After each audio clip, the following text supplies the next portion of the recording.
Welcome to Unity Talks, where the hiring experts of Dallas-based recruiting firm Unity Search engage in lively discussion with successful business leaders to dissect their careers and how they got to where they are today, the obstacles overcome to reach their success, and steps they've taken to stay at the top of their respective fields. So listen in as we provide you with the thought-provoking conversation and ideas that keep industries moving forward. And welcome back to the next edition of the Unity Talks podcast, where I am your host, David Cathey, where we interview executives from across DFW in accounting, finance, tax, information technology. And those are all the fields that Unity Search focuses on for your recruiting and staffing needs. And our guest today is Jennifer Black. Jennifer is the CFO of Sadot. Welcome to the show. Thank you. Thank you for having me. Yeah, I appreciate you being here so much. I've been sitting here stressing out going, oh my gosh, how do I say the name of the company, Sadot? How do I say the name of this company, Sadot? So Jennifer, you have to enlighten us. Like, what in the world is Sadot? Absolutely. Well, Sadot Group, Inc., we're a publicly traded company. We're traded on NASDAQ under the ticker SDOT. We are a global food supply company. Currently, right now, we operate in three segments of the food supply chain. The first one and our largest one is the physical commodity trading, where we ship physical food and feed commodities, your grain, soy, corn, all over the world. Our second one is we have a farm. We have about a 5,000 acre farm in Zambia, Africa. That's awesome. Yes, they grow wheat, soy, maize, and then we have avocado trees and mango trees. Really? Mm-hmm. What is maize? Maize, corn. Okay. Yeah. Okay. Okay.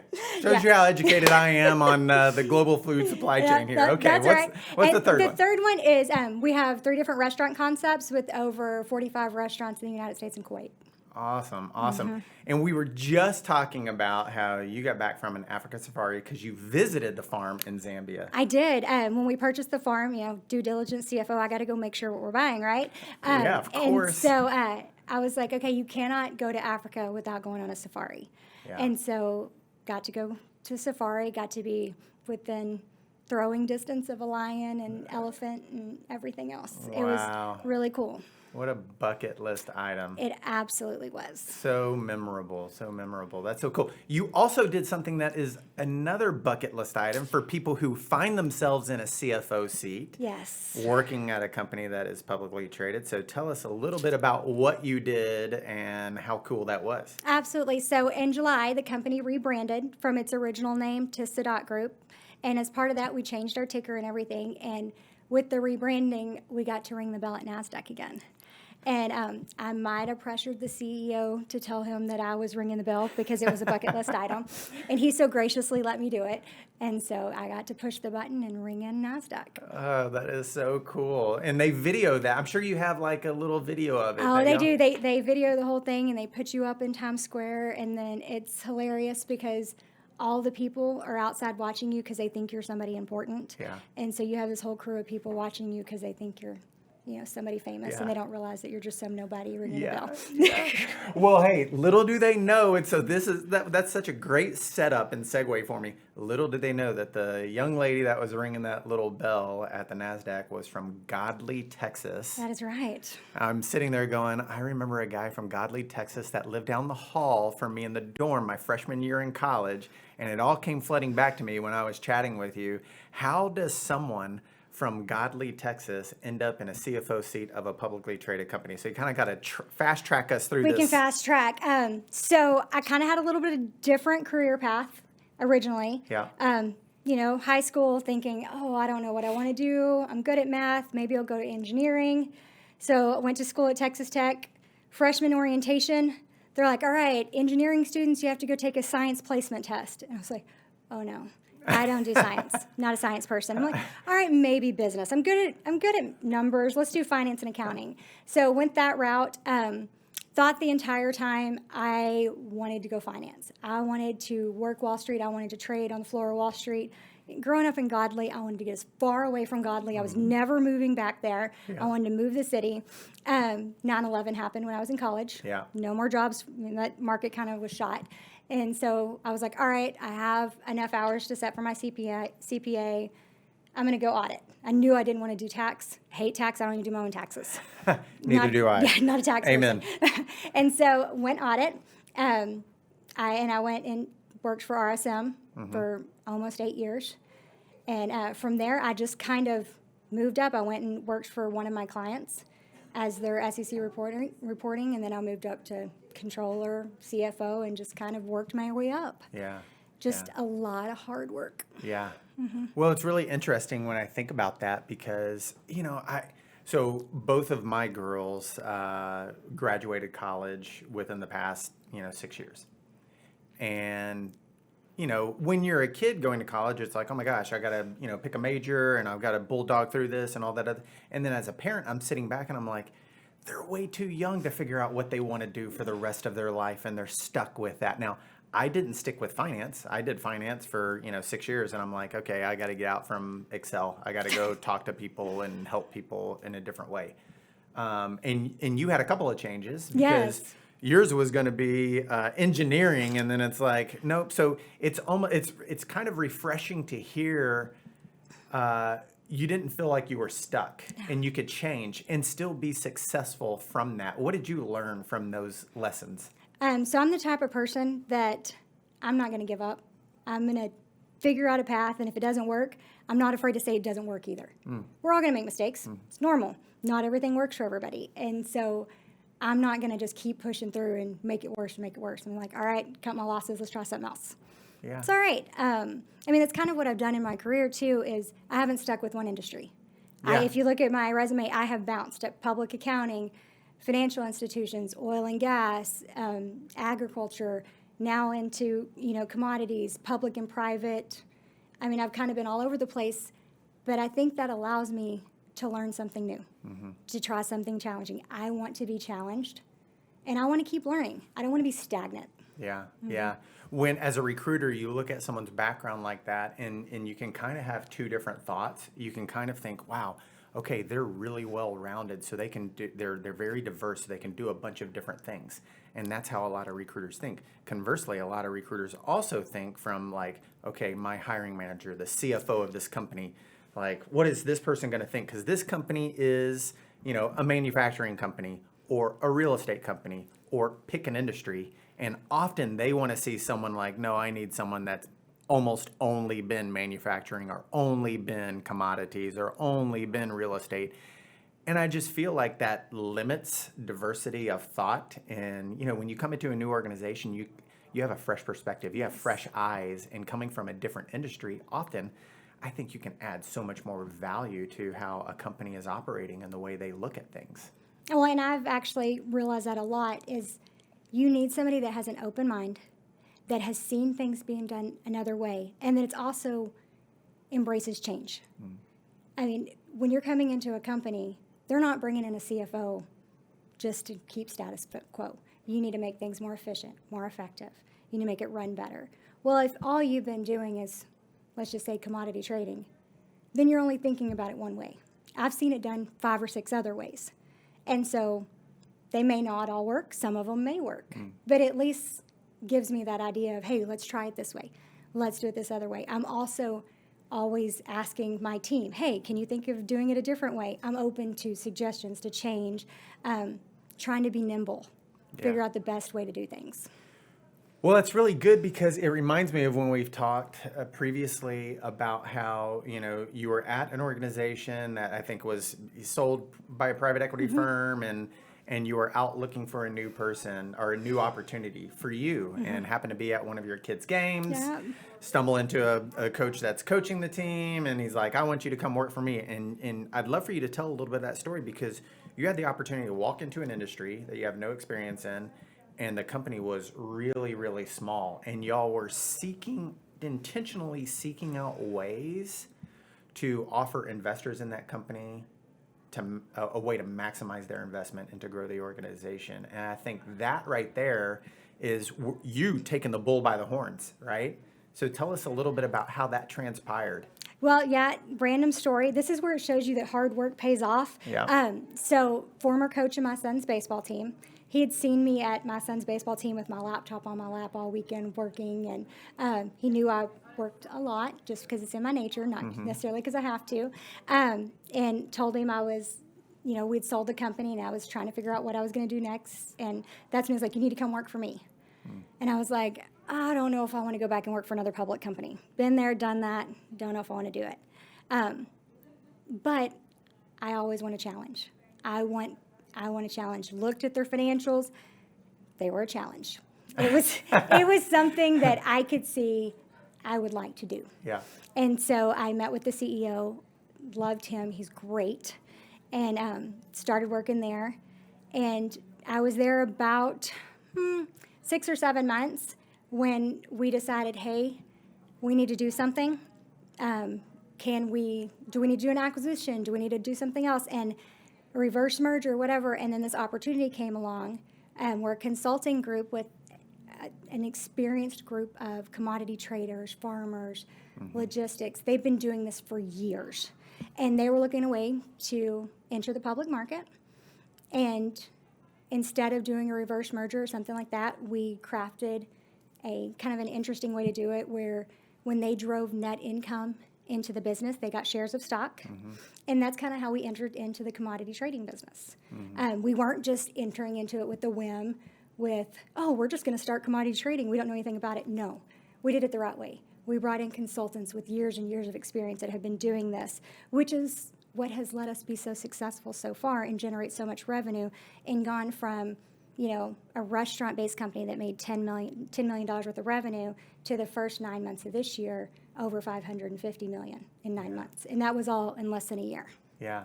That's such a great story because, it's, the presentation of who you are as a person to others, right? People are always watching, right? Your kids are always watching you.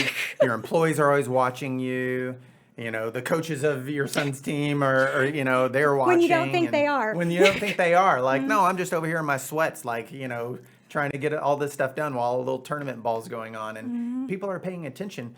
But then the flip side of that is you going into an organization and now you're taking your eyes, talking about watching, right? You're taking your eyes, fresh perspective, looking at the organization and going, okay, I am fiduciarily responsible to maximize the investment of our owner, our CEO, the people who own the organization, and you're taking advantage with those fresh eyes of different opportunities that you see in the marketplace. And you said, we didn't do it kind of whimsically. We did the research. But many people, they get caught, you freeze analysis paralysis, Yes. where you just freeze and you overanalyze. I know that's in my nature is to kind of analysis paralysis. And so it's really good. Your nature may be some of that a little bit, but you're also like, hey guys, if we don't do that, and when we fail, we'll learn at worst, and we can always recover. And I think that's just such a good, fresh perspective for an organization. Well, and I think it helps too that we have a really good team that are open to new ideas, that aren't just, we're a restaurant company, that's all we can be as a restaurant company. We're looking at what can we be? We want to be the entire food supply chain. We don't want to stop where we're at now. We want to continue to grow. We want to be one of the big players. Yeah. Now, we're not going to do it all at once and grow too fast. We're going to do it strategically, hire the right group of consultants, just like we did the first time, and continue to expand that way. If we want to buy a new farm, we're going to do the research and buy it in the right area. Yeah, I love that. It's that saying, right? If people aren't laughing at your dreams, then your dreams aren't big enough. And I love that you're like, we want to be one of the biggest players around, and that's what we're going for. Now, we're not going to do it overnight.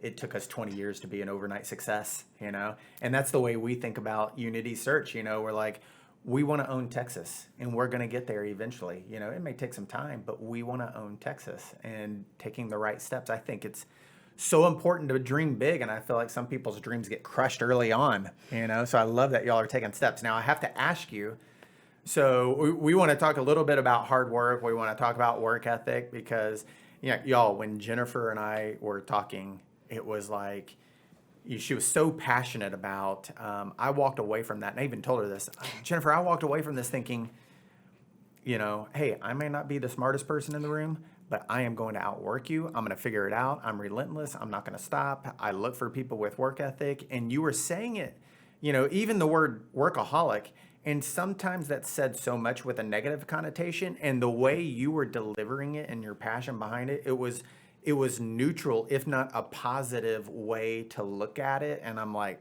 Jennifer, this is what we're talking about. We're talking about work ethic because people are struggling with that right now. Whether some think it's generationally different.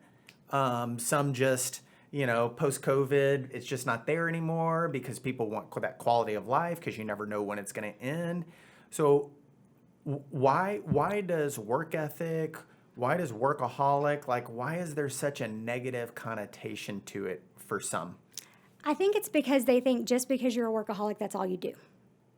I mean, that's not the case. You can be a workaholic, and I am.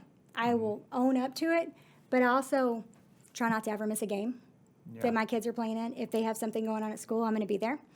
So you can still have you can still have a work-life balance. I mean, really, what is that? It's different to each person. Yeah. And be a workaholic. Yeah. You just alter your schedule. Yeah. You stop working, go hang out with the kids, and when you get home, if you still have more to do, I do more.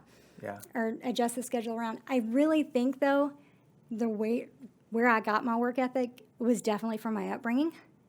My dad and mom constantly going. Very rarely do you see them sitting on the couch doing anything. I grew up on a farm, on a dairy farm. There is always work to be done. Oh, I'm sure. Before school? Yeah. Well, I would like to say I got up and milked cows, but I'm not going to lie to you. That's how I learned how to cook, because I could either go outside and do work or I could go cook with my grandma, and I learned how to cook that way because that was a lot better than feeding cows. At what time in the morning? Before I was up. But seeing my grandfather run the dairy farm and my dad run multiple companies and stuff like that, they were always working. And even when they got home, they were doing stuff at the house. And we were not, I'm not going to lie, I'm not the smartest person in the room. I'm never going to be. I will outwork 99% of the people there, though. And if I can't figure it out, I make sure I hire the right people that do know how to do it. Yeah, that's or I'll good. go do research. Yeah, that's good. Yeah, it is confusing to me because I fall in that same, I'm wired to be a little bit of a workaholic, but I also want to be a husbandaholic and a dadaholic and all the other aholics that are positive-aholics, not the negative or that could be negative-aholic. And I feel like I can do that. Sometimes I'm better than in one area. It's really hard to hit a home run. Oh, I don't three think times at bat. I don't think you can. I think there's going to be periods where you're a better mom than you are boss, but vice versa. And I can tell you during quarter end, I may work a lot more than I do other, but that's part of the business. Yeah. Luckily, I have an amazing husband because I couldn't do my job if he didn't do all the stuff that he did. Yeah. Yeah, that's good. Yeah, shout out to the husbands and wives and partners. He is absolutely, I couldn't do my job if he didn't do everything he did. So you can trace it back to your parents and your upbringing, but here's the thing: it's stuck with so many people. They grow up on a farm, or they have parents that they work really hard, and they're like, I'm not doing that. Why did it stick with you? Well, I saw that. Okay, we didn't grow up rich. Didn't grow up rich. Grew up on a farm. My dad worked for everything he had, made himself successful, and has done well on his own. I saw that you can do that. I can work hard.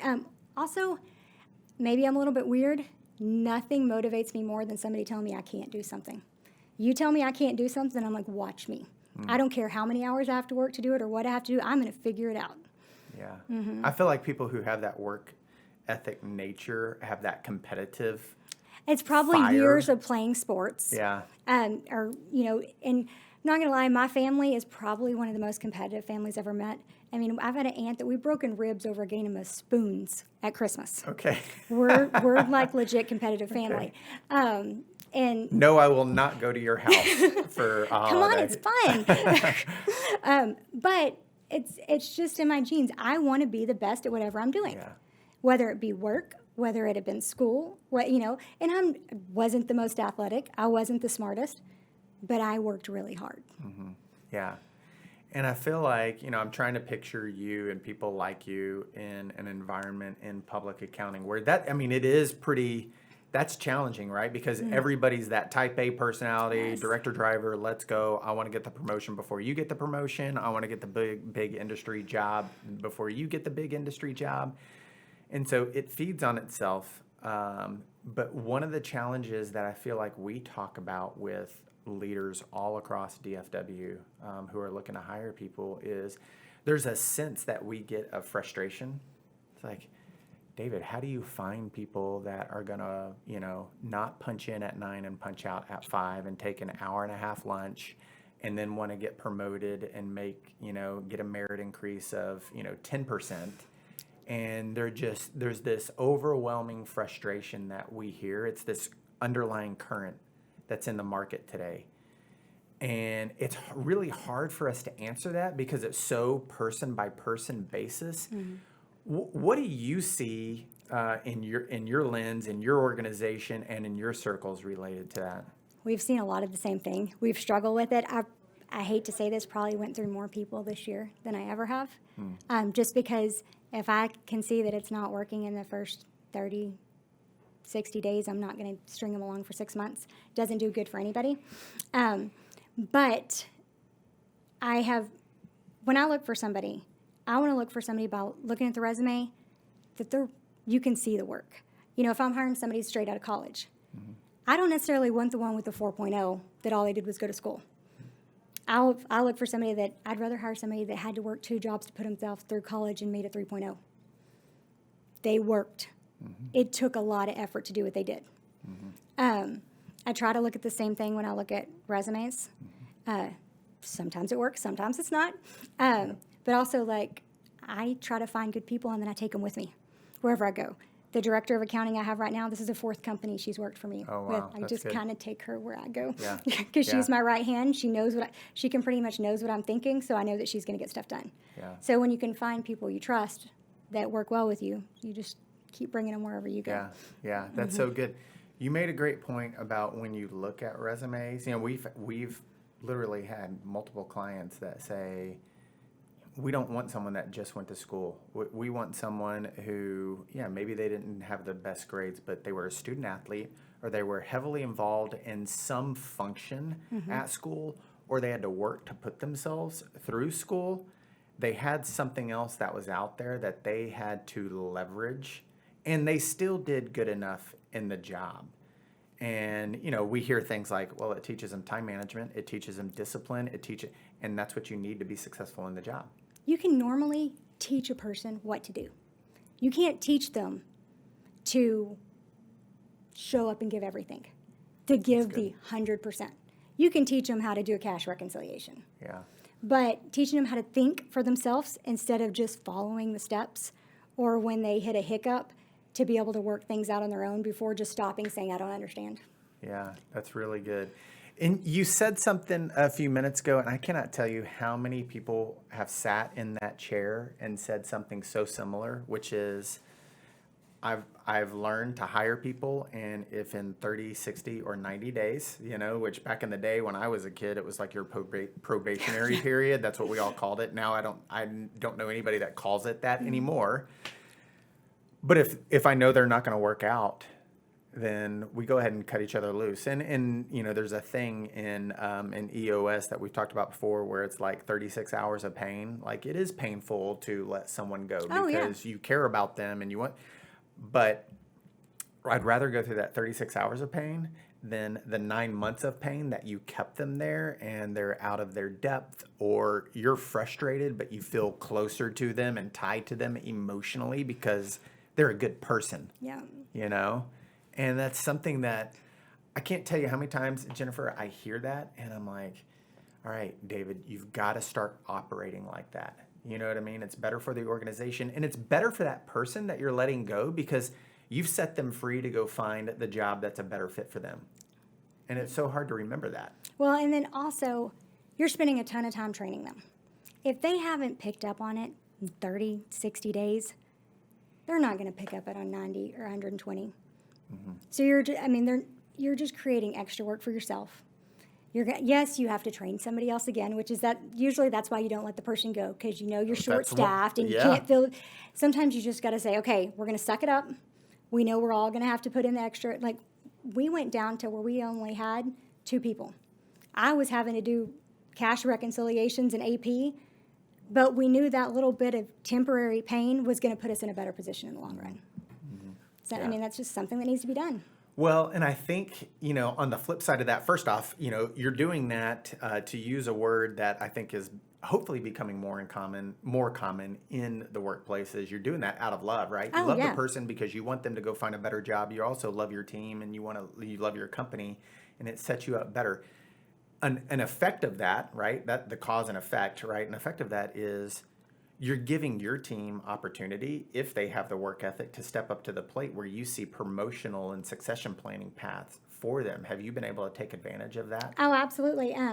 So take one example. We had a lady that started as AP. She started as AP last year. She was knocking it out of the ballpark. So we said, okay, we had a senior accountant position I believe the senior accountant position came open and say, okay, she's been doing good. Let's just try her the next step. Let her take on a little bit more responsibility. Little bit more we gave her, she started doing better. She's now a senior accountant. Wow. Yeah. And that's why when you go other places, they want to come with you, because people may be hampered by the fact that, they may not even have a 4-year degree from college, or they do have a 4-year degree from college, but it wasn't the best degree. But they've learned that, man, if you can do what Jennifer tells you to do and just do a little bit more, do one more, just one more every single day, like one more phone call, one more whatever it is, one more journal entry, whatever you're doing, do one more. The compound effect of that over time is ridiculous. And then your leader recognizes it, right? And is going to help you create a career path, which comes financial obligations for you that helps you with a little bit more freedom, right? No, absolutely. I mean, the one I told you I brought with me for 4 different companies. 4 companies ago, she was a staff accountant. She's now the director of accounting of a large public company. I mean, but it's because her work ethic is phenomenal. Have you seen the people that work for you? Because I know that's your passion thing, and you look at the resumes, and there's ways that you look at the resumes that you just talked about. What are some other qualities that you've seen in you or in them that you feel are consistent? I think kind of one of the things that you preached on earlier, and we've discussed it before, that achiever. People that have done the strengths test and stuff like that. Usually people that have the achiever or that competitiveness in it, we don't give up. Yeah. And I think not giving up is half the battle. I do too. It's because I'm not going to lie, we are in a firefight 95% of the time. You can either crumble, or you can say, you know what, we're going to stick it out, we're going to figure this out, and we're going to be better at the end. Yeah, that's so good. Yeah, I had a call with one of our employees on our team, and I'm like, look, the reality of it is you have 3 choices, and for me, 2 are not optional. You can fight, flight, or freeze. And 2 of those they're just not even the question. Like, I'm not going to freeze, and I'm not going to flight. I am going to fight for what it is, right? Because if I can do that consistently, like they talk about in your brain, you're building neuro pathways. You can always build new neuro pathways of how you think, and it changes your thought process. And for me, I literally picture my neuro pathway of the ability to fight and I'm going to achieve this is so deep. It's like a Grand Canyon in my brain right now. Like, I am going to win at this. And that's what I hear. So you're looking for that in your employees. What other qualities do you think are consistent? I think the ability to be nimble, to do whatever comes at you. People to be able to figure out things on your own. To somebody not have to just walk you through exactly how to do it. Use your brain. You may come up with a better way to do it than I am. Yeah. And that's okay. Yeah. Also, I want people that, I don't want to hire somebody that anything is below them. I like that. I have no problem picking up a cash rec and doing a cash rec if it needs to be done. If AP needs to be coded and my team needs help, I'm going to code AP. Doesn't matter that I'm the CFO. Yes, there's controls in place where other people review it. Yeah. But nobody should say, oh, that's not my job. Because we are a team, it is all of our job. Yeah, I really like that. I think, so resourcefulness, right, on the first one. Absolutely. I'm going to figure it out. I love that too. And then the ability to wear many different hats, especially when you're at a smaller company. Yes. It's easier to, it's, what's the saying? You don't have a choice. Yeah, you don't have the choice. Yeah, that's true. And it's Because my group is, we're accounting, IT, HR, janitor, whatever, Yeah. you know, you are whatever needs to be that day. Yeah, it could be simple, but it's not easy at times because you're having to face things that you've never faced before.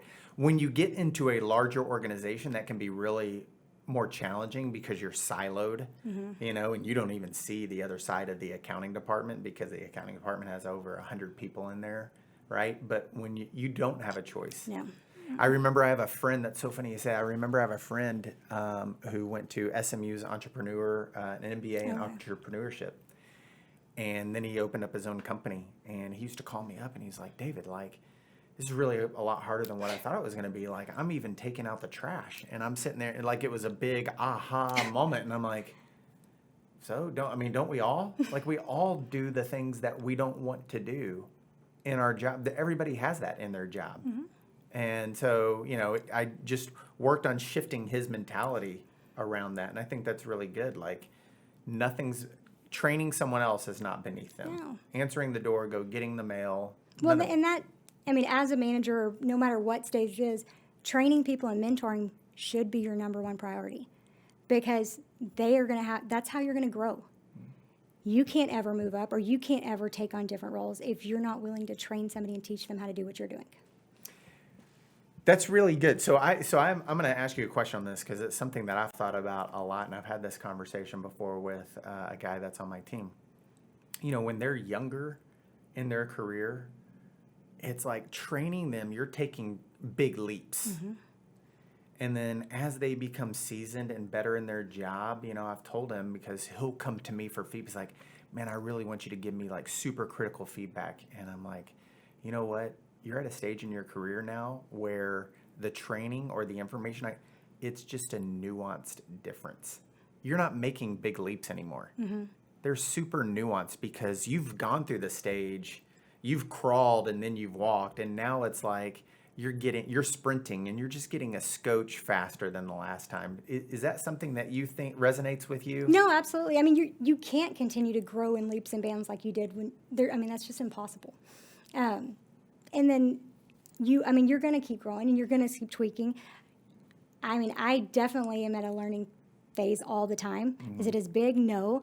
But at the position I'm at now, I'm constantly trying to watch what my CEO does and say, okay, what is he doing that I can learn from? He is phenomenal at speaking in front of people. I am not. So every time he speaks, I'm watching him and trying to pick up on what he does. The way he handles investor relations and the political stuff that comes with being a public company. Sure. I am a little too blunt and cut and dry, so I'm trying to learn from him on stuff like that. And I think you just have to be open, and we all have to realize we are not perfect. We all have growing to do, and just accept that. And you can either accept it and grow with it, or you can reject it and just say, I'm going to stay the way I am. Yeah. And I want to constantly grow. I love that. What keeps your fire burning? Like what lights it and just keeps it? Because it's lit and you could tell, but what keeps it going day in and day out? I honestly have no clue. I go 100 miles an hour all the time. I think it's just that I want this company, whatever company it is, this one right now, that's the biggest thing. I want it to be successful. And I know that if it's going to be successful, I have to do certain things. And, I mean, why would I not want to be the CFO of a multi-billion-dollar company? That'd be phenomenal. Yeah. I need to do my part to get us there. Yeah, well, Jennifer, you have so much passion coming out of you on some of these things. Like, you could just tell, like, you're so passionate and you want the best for your people. And that's something that people are drawn to, you know? So never lose that because it's fantastic. You're only as good as the people you surround yourself with. And so I want my people to be successful. And I don't ever want them to leave, but it's also the biggest compliment when one of your people get a job somewhere else that's a high-level job. Yeah, that is true. Yeah, and then it's you've been hitting on all these things that we've talked about here before. Like, you're the average of the 5 people you hang around the most. So, you know, choose your 5 people wisely. And if it's your team, elevate them and they're going to elevate you. You know, all these little things, they go so close hand in hand. One final question here for you as we wrap up. So what is a piece of practical advice that you would give to someone tomorrow that they could, we always end on this, that they could just start doing tomorrow to work on work ethic or work on their career or direction? Do stuff out of your comfort zone. Like, don't do this out of my comfort zone. But I know that if I'm going to be better at speaking in front of people, and Just if like I'm your gonna, CEO. yes, if I'm going to do that, then I need to do stuff like this that's out of my comfort zone. I am better behind the scene, behind the computer. That's my comfort zone. You're never going to get better at stuff if you're only doing the stuff you're comfortable doing. Yeah, so good. Well said. Jennifer, we are so happy that you pushed yourself out of your comfort zone. There she is, Jennifer Black with Sadot, the CFO. Thank you so much for joining us today. I hope you had a good time. It was great for us, our listeners. And for our listeners, thank you so much for joining us. Every other week we record a new show with a new leader that you get to hear some. And isn't it funny how we have so many different people sitting in that seat, and they could be information technology, finance, tax, accounting. That's what we focus on. Our owners of companies who we had a few weeks ago. And yet there's so many consistent themes that they say. Push yourself outside of your comfort zone. Elevate people who you're surrounding yourself with.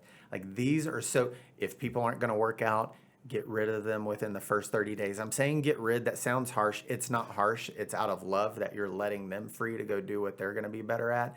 And then find the right person and elevate your staff and train them. Like these are so consistent things, and it's crazy. I trust me, I'm not telling them, this is what you need to talk about. This is just what the best of the best do. So we thank all of our guests who come onto our show. And until next time, we'll see you down the road. If you're looking for the next step in your career or the missing piece for your team, Unity Search has you covered. Whether it's finance and accounting, tax services, information technology, or human resources, Unity Search is here for you with experienced and dedicated hiring professionals.